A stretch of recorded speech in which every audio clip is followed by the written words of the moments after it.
The Minnesota Timberwolves pick 18-year-old Joan Beringer with the number 17 pick in the draft. Today on the show, we're going to break down what the fit in Minnesota is, what it might do to Minnesota's depth chart, and what is the ceiling? What is the expectation as well, the floor and the ceiling, really, for a player like Beringer? It's all upcoming. Welcome in. You are Locked On Wolves.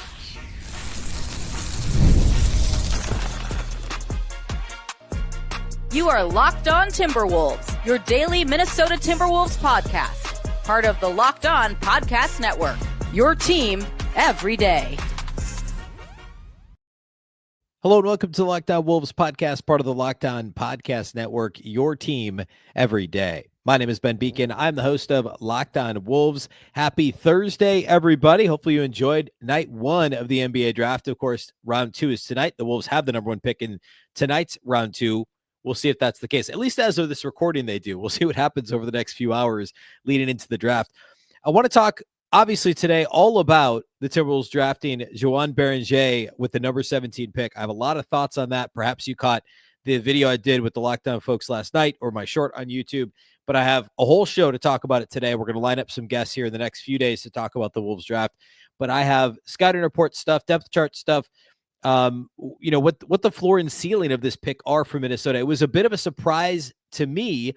First of all, that Beringer was on the board. I think a lot of people had him, a few weeks ago as maybe a second round pick. He was up into like mid lottery, really, kind of the 8 to 13 range on a lot of mock drafts. And so I didn't actually preview Beringer on the show. He wasn't one of the 15 guys I covered. There are a couple that I covered that are still on the board for 31, actually a few. So we'll talk about that later, but lots to get to related to Beringer. We're going to do that on today's show. A big thank you off the top for making the show your first listen every day. Of course, you can listen anywhere. You can also watch on YouTube, and you can also watch on the Locked On Sports Minnesota app on both Roku and Amazon Fire TV.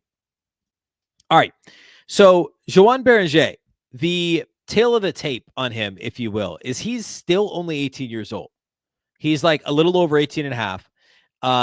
He's 6'11" in bare feet, so he's going to be playing at 7 feet, and apparently he's still growing based on measurements over the last year, I guess, when he first kind of started on everybody's radar as a prospect to now.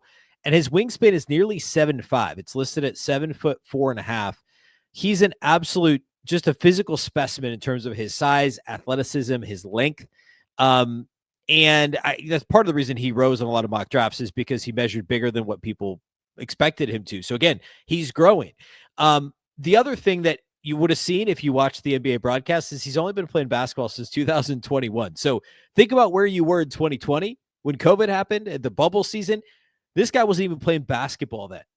He got it, and they said on the broadcast, Giannis is his favorite player. Well, the Bucks won the championship like right after he started watching basketball. So there you go.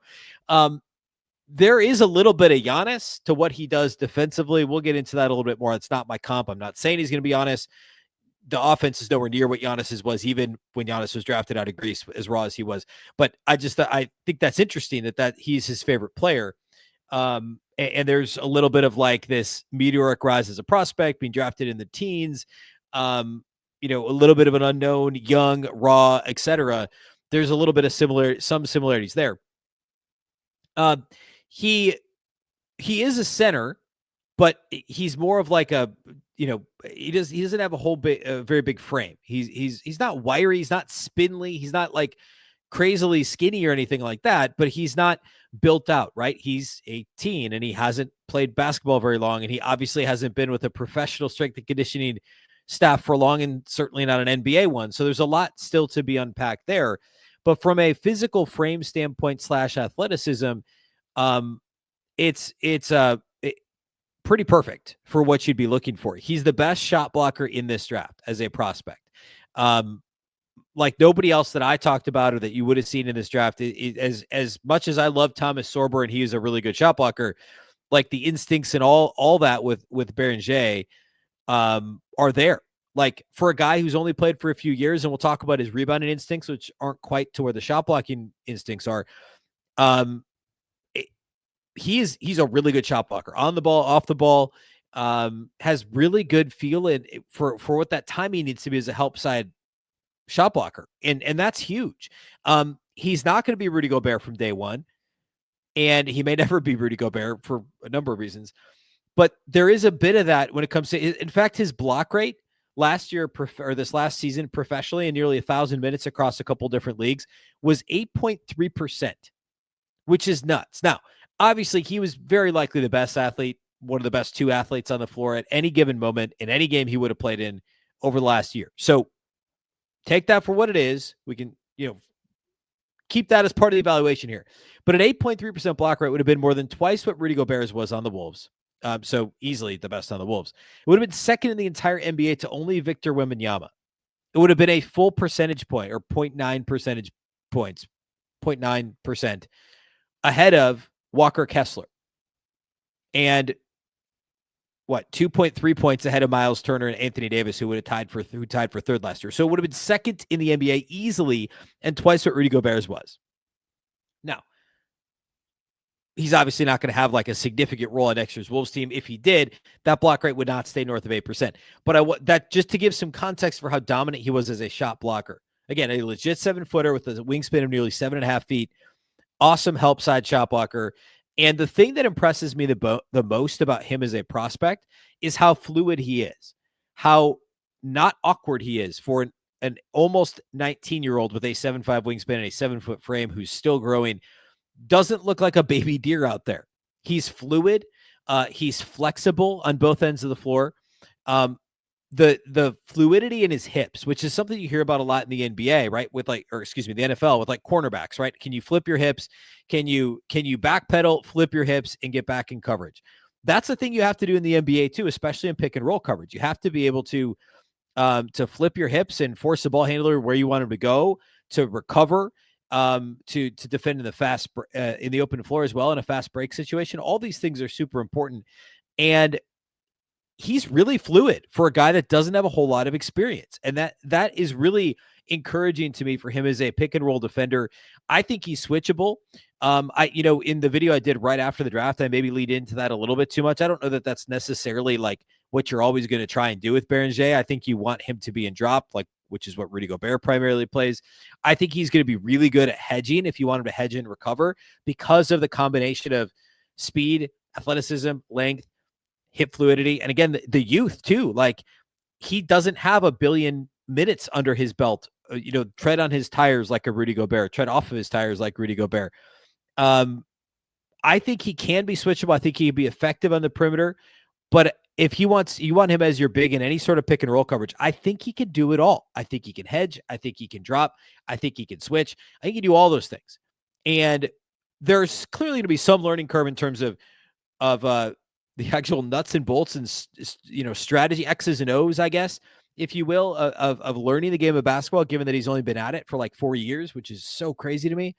But you wouldn't necessarily know it if you watched his tape. The only time that really crops up is when it comes to like rebounding. I think sometimes there's some positional stuff when it comes to rebounding that just comes with more reps. Like, you just got to be on the floor more often and understand the angle that the ball comes off the rim. If the shot comes from here, the angle is going to be here. Some of the anticipatory stuff, the boxing out needs a little bit of work, but the sheer nose for the basketball, the want to, the motor, the length, the athleticism that I've said a million times, all that is there. All that is there. It's just the reps and the understanding of where to be and when in some of these situations. But again, I was really impressed with how good he was on the perimeter and in pick and roll coverages for somebody that hasn't played that much. And his feel for the timing on help side blocks is all very impressive as well.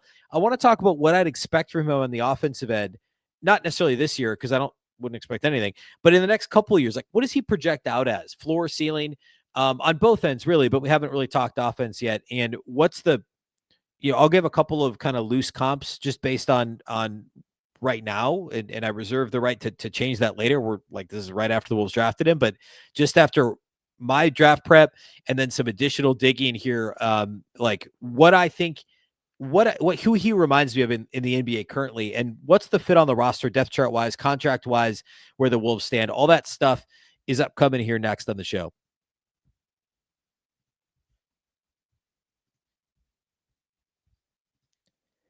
Today's episode of Locked On Wolves is brought to us by our friends at Wayfair. There is nothing like stepping into your own outdoor space and feeling like you've escaped into a personal oasis.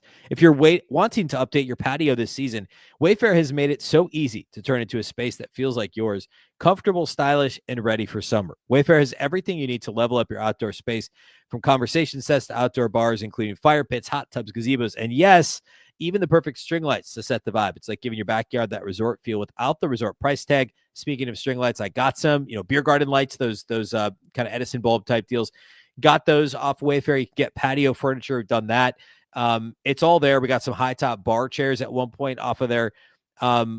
Whatever style you prefer, you can find it at Wayfair. Their delivery is always free, fast, and totally hassle-free, even with the larger items as well.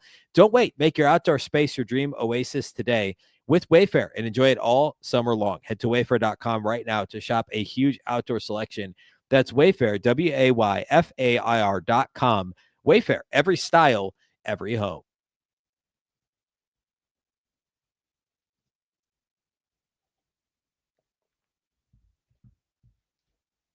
Okay, so if you're wondering why I haven't touched on his per game stats overseas, it's because I don't care. He played in 47 games over the last year in a couple different leagues, and he averaged under 5 points per game, actually under 5 rebounds per game as well. It's also important to point out the minutes played, and this is something I think we've talked about on the show before, but go back and look at any European prospect. You can look at Luka Doncic, you can look at Ricky Rubio if you want to look at a Wolves guy. These guys, when they're that young, they don't play significant minutes overseas because it's a bit of a seniority type thing. Like it really is. Like fair or unfair, the guys who have earned their stripes tend to play more minutes. The younger guys don't. So he was playing only 18 minutes a game. Now, a little bit of that is foul trouble. He does get into foul trouble, and that's a bit of a concern. But again, he's not going to be relied upon to play 30 minutes a game or even 20 minutes a game or probably even 10 minutes a game next season. So, he'll learn, he'll kind of fight through it in the G League, I'm sure. And then if he gets a stint at the NBA level, you only need him in short bursts anyway. So I'm not super concerned yet about foul trouble. I think understanding how that works will come with time. But anyway, back to the point on scoring. He played under 50 games. He played under 1,000 minutes overall, and he averaged under 5 points per game. He strictly is a lob threat and a roll threat and a, not even a great offensive rebounder, but he scored a bit on putbacks. Activity around the rim is good. In addition to the hip fluidity, and I talked a little bit about how not awkward he looks given his size, his frame, and age and all that stuff, I would say the same thing on offense. Like, there's no creation to speak of. He's not taking you off the dribble, which is something that, like, even Giannis could do. Like, I referenced him earlier. Like, Giannis did all that Greek freak stuff before he was drafted. Beringer isn't like, he's not attacking you off the dribble. He's just not. Like, he's not playing in the perimeter. He's not posting up. He's not doing any of that stuff. But he's a legit lob threat and a roll threat. And I think he has better hands. I'm not saying like right now he has better hands than Rudy Gobert, but I think there's more upside there as like he catches basically everything. And the percentages around the rim are good, around 60%.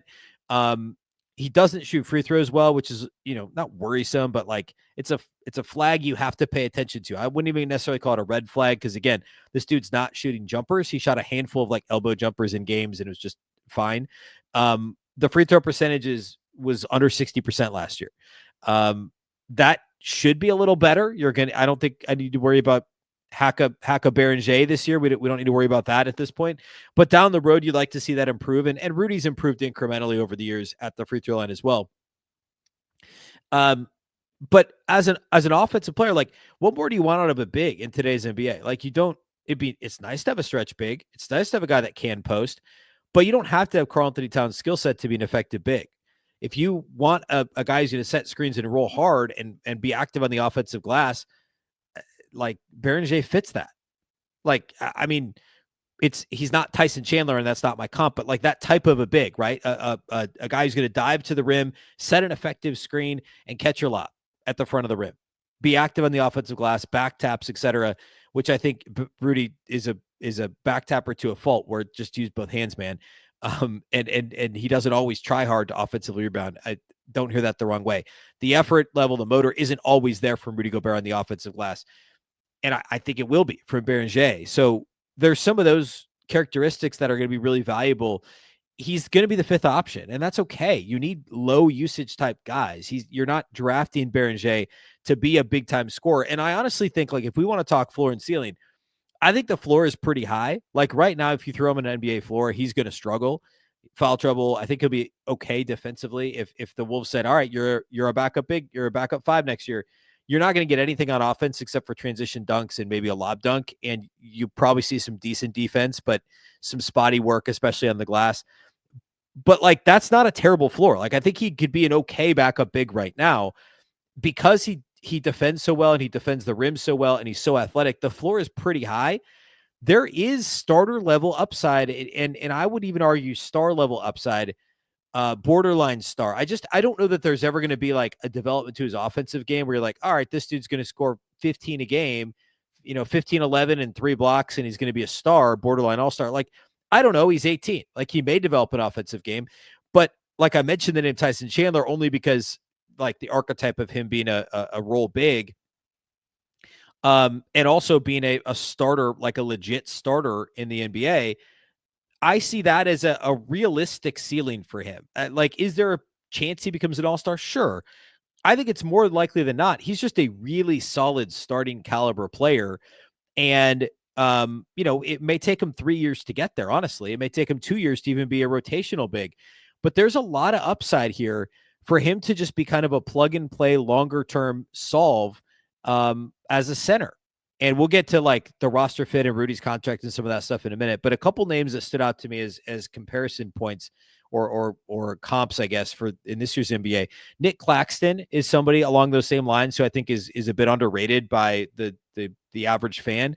And then Jalen Duren for like another kind of young, bouncy big.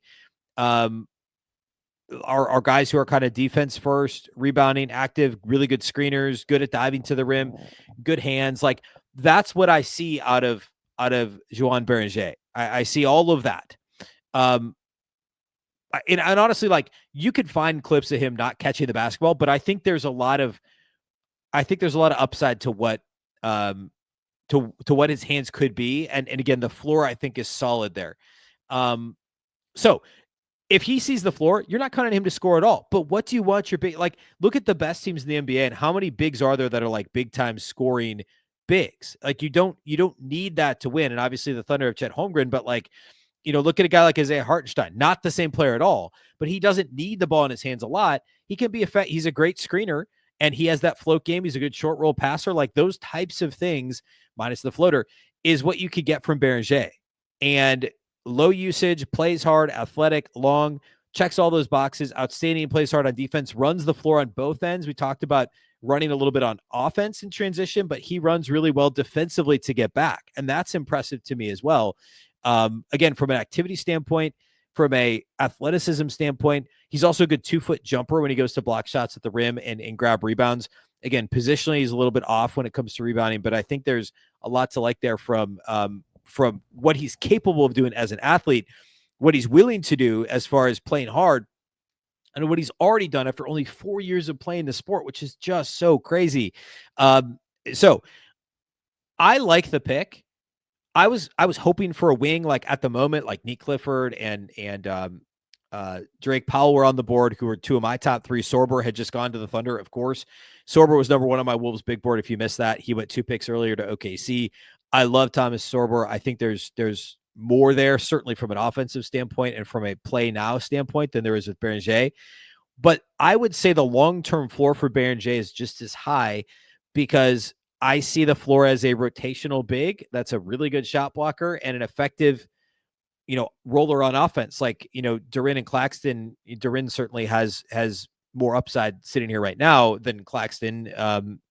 But I would say the same thing about Beringer. Like there's upside there beyond this floor of like an active role big who's a really good shot blocker. I just really like the idea here with Beringer. And I'll talk next a little bit about the methodology, or not methodology, I guess reasoning behind the selection, why they would go with him over one of these wings, and what that might mean, emphasis on might mean, for the rest of the offseason, what I think Minnesota might do with pick 31 on Thursday. We'll do all that here next.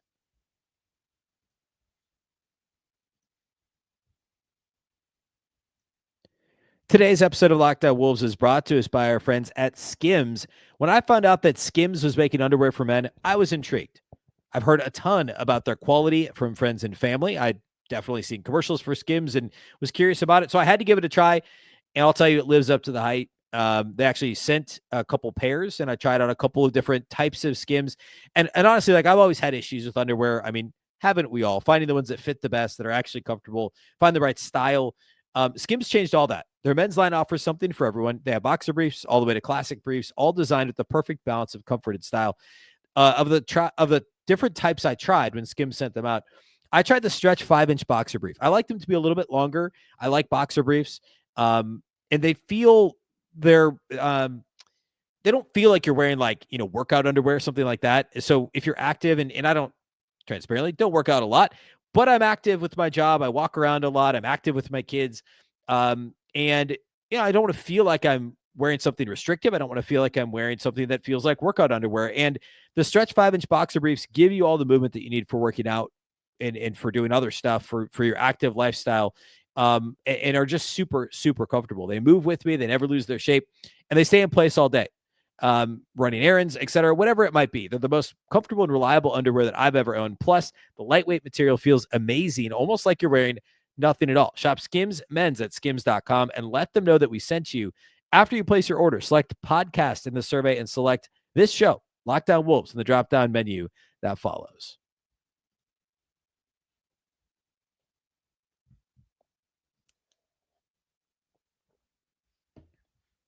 Okay.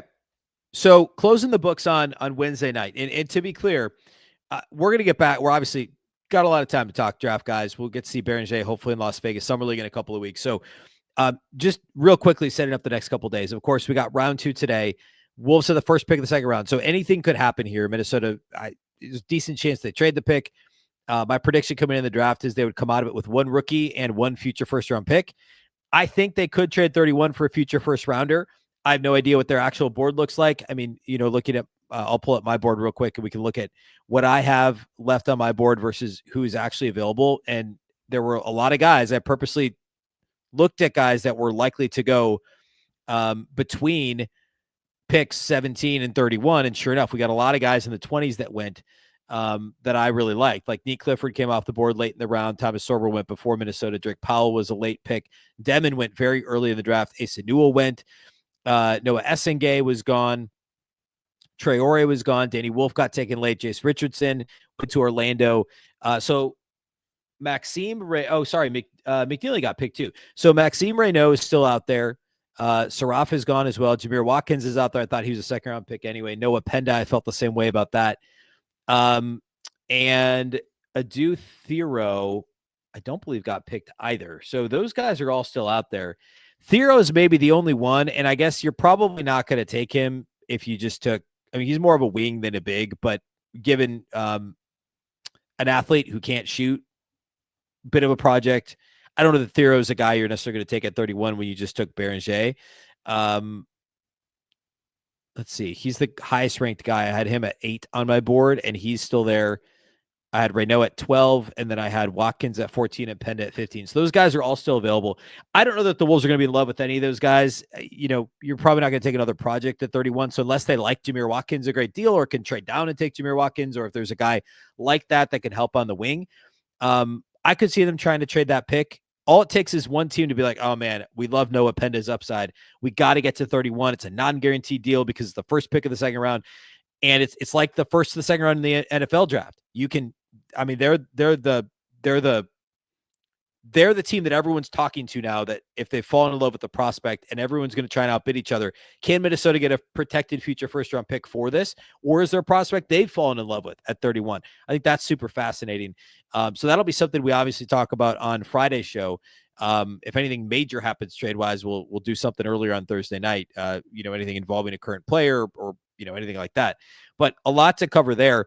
Real quickly to close out Beringer's, the conversation there for today related to the Wolves depth chart, like the easy kind of lazy reaction would be like, Julius Randle and Naz Reid both have player options. Well, guess what?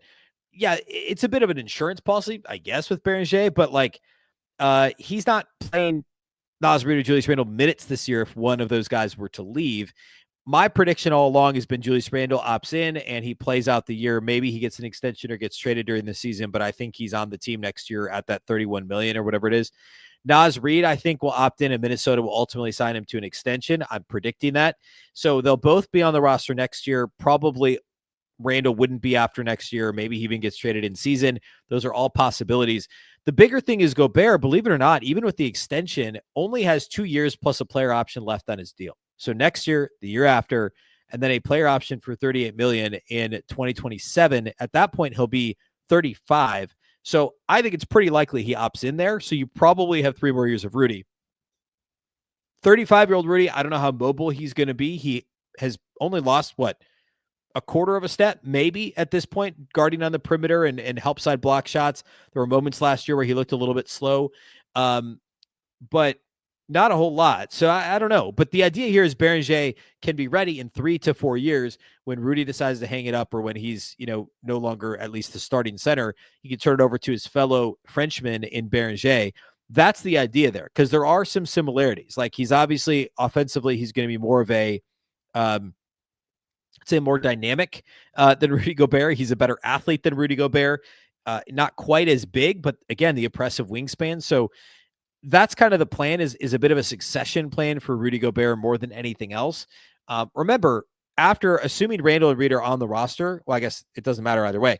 Next season, so not this upcoming one, but the following one, there's only 4 guys under contract, now 5 with Beringer. Ant, Gobert, Jay McDaniels, and Dante DiVincenzo is the last year of his deal. Would be the year after this one. So, which is another, like, there's a lot of question marks about the what Minnesota's roster does next. I think it's a really interesting thing that they've got 4 to 5 guys now with guaranteed money 4 years beyond, and everybody else is like, after this year, there's an option, either a team option or